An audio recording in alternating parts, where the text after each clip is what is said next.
గౌరవ ముఖ్యమంత్రి నారా చంద్రబాబు నాయుడు గారు చెప్పినట్టుగా వాలంటీర్స్ని కొనసాగిస్తామని చెప్పాం కదా. దాని అధికారులతో వెళ్ళి చూస్తే అసలు మీరు వాలంటీర్స్ ఎవరు కూడా ఏ విధంగా గవర్నమెంట్కి సంబంధం లేకుండా చేశారు. వైసీపీ వాలంటీర్స్ని వంచింది. ఉద్యోగాలు వాళ్ళకి ఏ విధమైన జీవో లేదు కదా,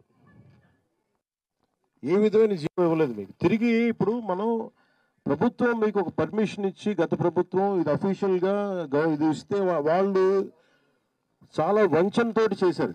సో తిరిగి ఇప్పుడు తీసుకొద్దామంటే అసలు దానికి సంబంధించిన ఏ విధమైన పేపర్ వర్క్ లేదు, ఏ విధమైన పేపర్ వర్క్ లేదు. అదే మన నారా లోకేష్ గారు, గౌరవ మంత్రి నారా లోకేష్ గారు కూడా మేము అందరూ మాట్లాడుకుంటాం అంటే క్యాబినెట్లో ఇది ప్రస్తావనకు వచ్చింది. నేను 2-3 సార్లు ప్రస్తావించాను. ప్రస్తావిస్తేనే అసలు కూర్చోబెట్టి ఏ జీవో అసలు మీరు వీళ్ళ అధికారికంగా ఉన్నారనేది ఎక్కడ అసలు దానికి దాఖలు లేవు.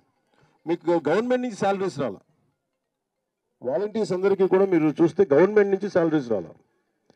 ఇది గవర్నమెంట్ ఉద్యోగాల్లాగా మీకు మిమ్మల్ని భ్రమింపజేసి గవర్నమెంట్ ఉద్యోగాలు లేదు. అది మేము లోపలికి వచ్చాక మాకు అర్థమైంది.